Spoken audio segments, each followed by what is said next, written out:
하나님의 말씀 받습니다. 하나님의 말씀 다니엘서 6장 10절의 말씀입니다. 다니엘서 6장 10절의 말씀 한 목소리로 한 마음으로 함께합니다. 다니엘이 이 조서에 왕의 도장이 찍힌 것을 알고도 자기 집에 돌아가서는 윗방에 올라가 예루살렘으로 향한 창문을 열고 전에 하던 대로 하루 3번씩 무릎을 꿇고 기도하며 그의 하나님께 감사하였더라. 아멘. 오늘 우리는 추수감사 주일 예배로 이 자리에 모였습니다. 여러분의 10년 가운데, 여러분의 삶의 모든 지경 가운데에 하나님께서 주신 풍성한 추수의 기쁨이, 추수의 열매가 가득하시기를 축복합니다. 여러분, 추수하는 날 꼭 필요한 것들이 있습니다. 뭐가 필요할까요? 추수를 해봤어야, 농사를 지어봤어야 알지. 추수하는 날 꼭 이것이 필요하다. 성경 말씀에도 기록되어 있습니다. 잠언서 25장 13절의 말씀 함께합니다. 충성된 사자는 그를 보낸 이에게 마치 추수하는 날에 얼음 냉수 같아서 능히 그 주인의 마음을 시원하게 하느니라. 아멘. 추수하는 날 뭐가 필요하다고요? 얼음 냉수가 필요하다 말씀하시네요. 아주 세세하게 가르쳐 주십니다. 얼음 냉수가 필요하다. 기쁨으로 열심히 추수하면, 열심으로 추수하다 보면 땀이 나지요. 갈증이 납니다. 그래서 그 갈증을 해갈시켜줄 냉수가 필요합니다. 그런데 말씀해 보니까 하나님께 충성된 자들이 바로 하나님께 이러한 존재다, 얼음 냉수 같은 존재다라고 말씀하고 있습니다. 우리 모든 성도들이 하나님께 이러한 존재, 하나님께 충성된 자들, 하나님의 마음을 시원하게 해갈해 드리는 얼음 냉수 같은 존재들 되시기를 축복합니다.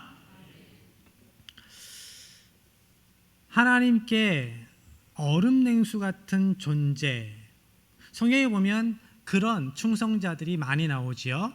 오늘 본문에도 그러한 존재가 나오는데 바로 다니엘입니다. 다니엘이 살아갔던 시대는 이스라엘 백성들에게 있어서 평안한 시대가 아니었습니다. 영적인 암흑기였습니다. 하나님께서는 이스라엘의 죄를 참고 참으시다가 결국 그 죄에서 돌이키지 않으니까 심판하셨습니다. 바벨론을 들어 유다를 심판하셨습니다. 바벨론이 유다를 침략해서 수많은 사람들을 포로로 끌고 갔는데 그 포로 행렬 가운데 15살 먹은 어린아이 다니엘이 있었습니다. 나라가 망한 상황, 나이 어린 포로가 어떤 일을 해서 무엇으로 하나님의 마음을 기쁘시게 할 수 있을까? 하나님의 마음을 시원하게 해드릴 수 있을까? 먼저 다니엘은 나라가 망한 상황이었지만, 어렸지만 믿음으로 살아갈 것을 결단함으로 하나님의 마음을 시원하게 해드렸습니다. 다니엘서 1장 8절의 말씀 함께합니다. 다니엘은 뜻을 정하여 왕의 음식과 그가 마시는 포도주로 자기를 더럽히지 아니하리라 하고 자기를 더럽히지 아니하도록 환관장에게 구하니.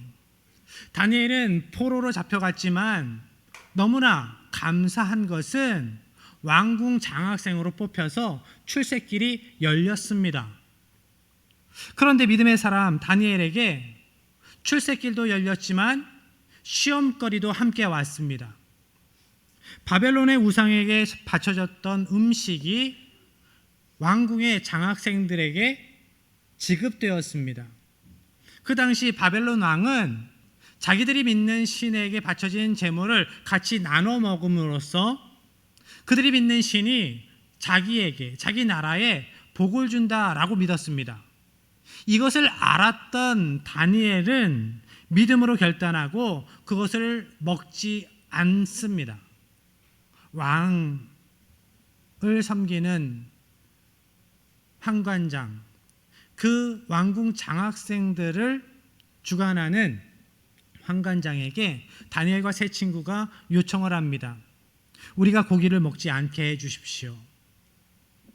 이건 단순히 채식주의자입니다 이런 뜻이 아니지요. 간단한 일이 아닙니다. 바벨론에서 출세할 수 있는 길을 그냥 버리는, 포기하는 결단입니다. 목숨을 내어 놓는 결단입니다. 다니엘은 그런 믿음의 결단을 10대에 하지요. 그리고 10대에 한 그 믿음의 결단으로 이후의 삶을 살아갑니다. 죽을 때까지. 여러분이 신앙을 언제부터 가지셨는지 기억하십니까? 예수님을 언제 나의 구주로 고백하셨습니까? 10대, 20대 때 처음 예수 믿고 하나님 앞에 한 믿음의 결단을 기억하십니까? 그 믿음의 결단으로 살아가고 계십니까? 다니엘은 10대 때에 믿음으로 살아갈 것을 결단하고 그 믿음의 결단으로 살아갔습니다. 평생을. 하나님께서는 그렇게 믿음의 결단으로 살아간 다니엘의 인생, 그 인생을 지켜주셨습니다. 하나님께서 다니엘의 인생을 어떻게 지켜주셨는가? 다니엘서 1장 15절입니다. 열흘 후에 그들의 얼굴이 더욱 아름답고 살이 더욱 윤택하여 왕의 음식을 먹는 다른 소년들보다 더 좋아 보인지라. 아멘. 하나님께서는 다니엘의 얼굴빛도 좋게 만드셔서 그 인생을 책임져 주십니다. 옆에 분들을 보십시오. 옆에 분들의 얼굴빛을 보십시오. 어떤가요? 하나님께서 지켜주시는 얼굴빛인가요? 아멘 소리가 작아요. 영 아닌 것 같아요. 하나님께서 여러분의 얼굴빛도 지켜주시는 은혜가 있기를 바랍니다. 사람이 누구를 좋아할 때 대부분 이유가 없습니다. 그냥 보는데 좋아 보여요. 좋아 보여요. 하나님께서는 그렇게 은혜 베푸셔서 그 인생을 지켜주시고 세워주시는 겁니다. 하나님께서는 그 은혜와 더불어 지혜를 주십니다. 능력을 주시죠. 다니엘과 세 친구에게 지혜와 명철을 주셔서 다른 이들보다 뛰어나게 하십니다. 17절의 말씀입니다. 하나님이 이 네 소년에게 학문을 주시고 모든 서적을 깨닫게 하시고 지혜를 주셨으니 다니엘은 또 모든 환상과 꿈을 깨달아 알더라. 다니엘과 세 친구에게 지혜를 주셨습니다. 특별히 다니엘에게는 꿈과 환상을 깨달아 알 수 있는 은사를 주시지요. 하나님께서 세우시는 겁니다. 그래서 다니엘과 세 친구들이 바벨론의 고위 공직자가 됩니다. 하나님께서 이렇게 다니엘을 높여주시고 그 인생을 책임져 주셨습니다. 그러던 중에 시간이 지나서 바벨론이 패망하고 페르시아란 나라가 그 땅을 점령하게 됩니다. 그런데 문제는 뭡니까? 항상 정권이 바뀌면 그 전 정권에 있었던 고위 공직자들, 왕족들은 숙청이 되거나 노예로 끌려갑니다. 힘든 상황 가운데에 바벨론의 포로로 잡혀온 이 다니엘과 세 친구도 처해지게 됩니다. 그런데 놀랍게도 바벨론에서 수십 년간 최고위직에 있었던 이제 나이 많은 이 다니엘이 새로 들어온 정권 페르시아의 최고위직에 발탁이 되게 됩니다. 여러분, 요즘에 은퇴하고 난 다음에 새로운 직장 구하기가 하늘의 별 따기라고 합니다. 노년에 직장을 구하면 그거는 진짜 하나님의 은혜야 라고 이야기를 하죠. 별을 땄구나 라고 이야기를 합니다. 그런데 다니엘은 죽을 수밖에 없는 상황이었습니다. 그런데 죽기는커녕 새로운 정권에서 최고위직에 올라섭니다. 하나님의 은혜입니다. 하나님께서 지켜주시는 겁니다. 하나님께서는 믿음의 결단으로 살아간 인생을 이렇게 책임져 주시고 다니엘은 이러한 하나님의 능력, 하나님의 은혜를 생생히 경험하면서 그 믿음이 더욱 굳건해져 갑니다. 한결같은 믿음의 사람으로 세워져 갑니다. 그런데 믿음으로 살아도 어려움은 만나게 되죠. 인생의 문제가 전혀 없어지는 것이 아닙니다. 다니엘 앞에도 또 문제가 다가옵니다. 다니엘의 대적들이 함정을 파놓습니다. 이방인 다니엘이 왕의 신임을 받아서 최고위직에 오르니까 페르시아의 기존 공직자들이, 신하들이 질투를 해요. 주위에 다니엘을 시기하고 질투하는 이들이 많아집니다. 그래서 다니엘을 함정에 빠뜨리려고 다니엘의 흠을 찾습니다. 뭔 잘못한 게 없는가 찾습니다. 요즘에 20년, 30년 전에 학교 폭력을 행했던 이들이 많이 힘들어지는 것을 뉴스에서 보지요. 그렇게 하나하나 옛날의 일들까지 다 찾아내는 겁니다. 그런데 흠이 없습니다. 흠이 없어요. 우리 가운데 흠이 없는 사람이 어디 있습니까? 흠이 있는데도 하나님의 은혜로 살아가는 거잖아요.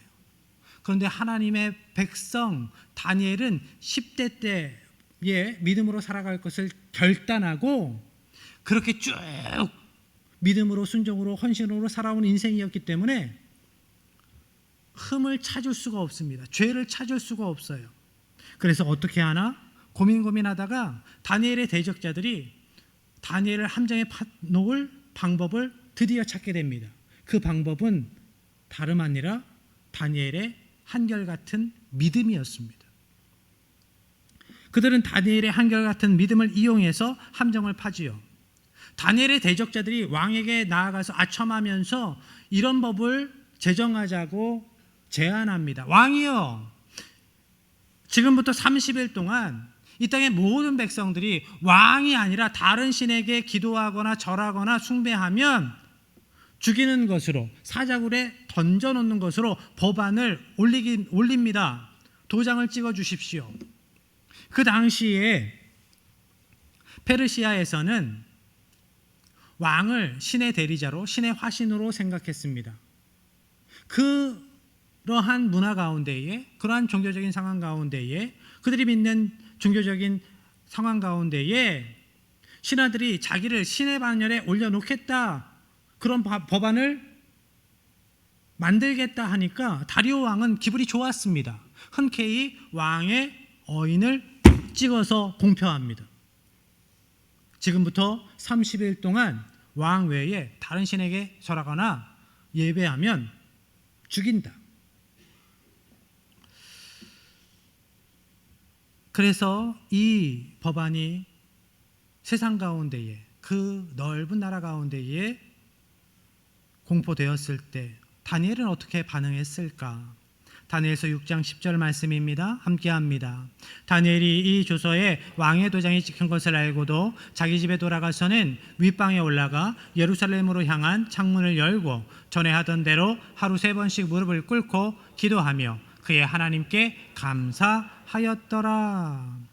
다니엘이 이 조서에 왕의 도장이 찍힌 것을 알고도 전에 하던 대로 기도하였다, 감사하였다. 그런데 이것이 쉬운 일이 아닙니다. 왕 다음으로 가는 권력자, 행정수반이었던 다니엘이 이 왕의 도장이 찍힌 이 조서의 내용을 모를 리가 없습니다. 그런데도 왕의 도장이 찍힌 것을 알고도, 죽을 줄 알고도, 사자굴에 던져질 것을 알면서도 다니엘은 전에 하던 대로 그날도 하나님께 기도하였습니다. 전에 하던 대로 그날도 하나님께 감사하였습니다. 이것을 보면 기도는, 감사는, 하나님께 대한 감사는 다니엘의 삶이었습니다. 그의 입술에, 그의 심령 가운데에 하나님을 향한 찬양이, 감사가 항상 있었다라는 거죠. 다니엘은 이렇게 한결같은 믿음으로, 감사하는 믿음으로 하나님의 마음을 시원하게 해드렸습니다. 우리는 얼마나 한결같은 믿음으로 살아가는가 생각해 봐야 합니다. 우리가 왜 감사하지 못할까? 왜 감사하지 못할까? 우리가 세상의 힘을, 세상의 왕들을 바라볼 때 하나님께 감사하지 못합니다. 하나님을 바라보지 못하고 세상을 바라볼 때 하나님께 감사하지 못합니다. 우리가 세상을 바라보고 또한 우리 자신에게 집중할 때, 하나님이 아니라 나에게 집중할 때 우리가 감사하지 못합니다. 다니엘도 왕의 조서의 힘을 생각했다면, 그 권력을 생각했다면 하나님께 감사할 수 없었습니다.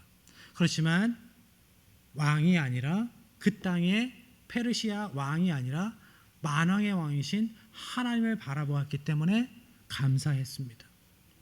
또한 자신이 누리는 권력, 자신의 지위, 쌓아놓은 업적을 생각하면, 자신에게 집중했다면 다니엘은 감사하지 못했습니다. 그러나 그는 하나님을, 하늘 보좌에 계신 하나님을 바라보았습니다. 하나님께 집중했습니다. 그래서 감사할 수 있었습니다. 우리는 얼마나 한결같은 믿음으로, 감사하는 믿음으로 살아가고 있는가? 우리가 감사하지 못하는 이유가 뭘까요? 상황이, 조건이, 우리가 오늘 만난 문제가, 우리를 괴롭히는 사람들이 우리의 감사를 앗아갔습니까? 그들 때문입니까? 그런 환경, 그런 문제 때문입니까? 우리는 감사하지 못하는 이유를 100개, 1000개, 10,000개도 넘게 이야기를 하지요. 그렇지만 다니엘의 삶을 볼 때 그러한 것들이 우리가 감사하지 못하는 이유가 핑계가 될까요?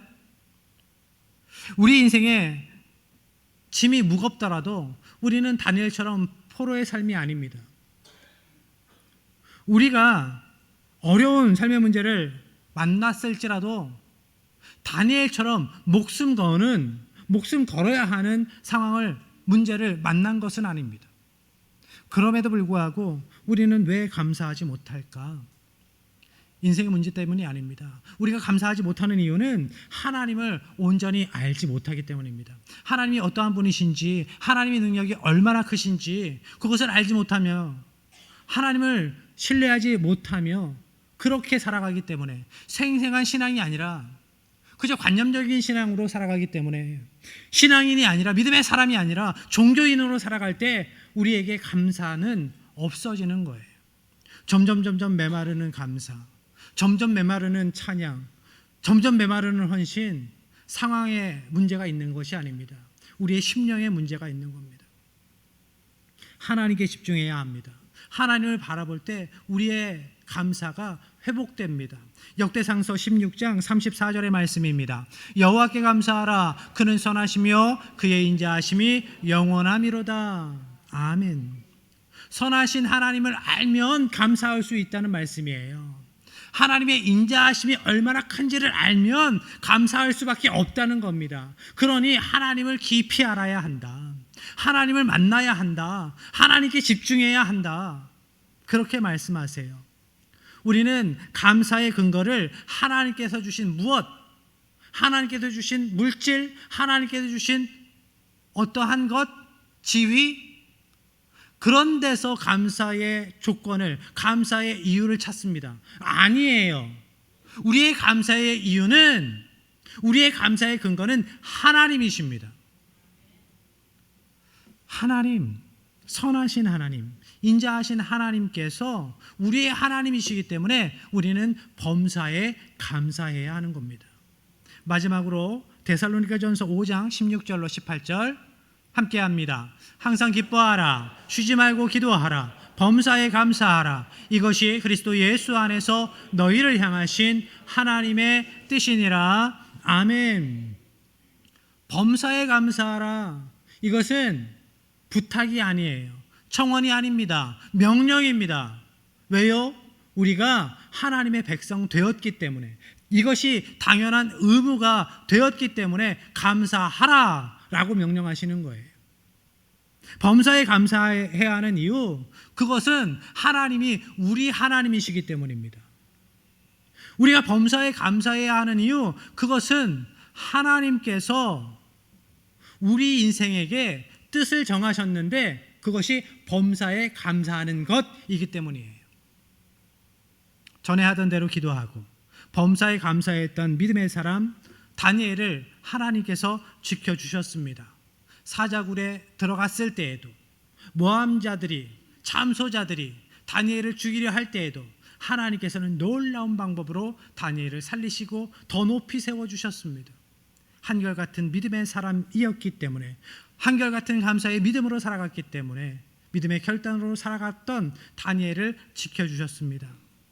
바라기는 저와 여러분이 이러한 다니엘과 같은 한결같은 믿음의 사람이길 원합니다. 감사의 믿음으로 살아가는 하나님의 백성들 되시기를 축복합니다. 그래서 추수의 때에 하나님의 마음을 시원하게 해갈해 드리는 충성된 자로 얼음 냉수 같은 그러한 하나님의 사람으로 우뚝 서시기를, 하나님께서 여러분의 삶을 통해, 여러분의 인생을 통해 영광 받으시기를 주님의 이름으로 간절히 축복합니다. 이 시간 한결같은 하나님의 은혜를 기억하면서 하나님께서 신실하시니 우리도 신실한 믿음으로 살아가겠습니다. 결단하는 마음으로 찬양합니다.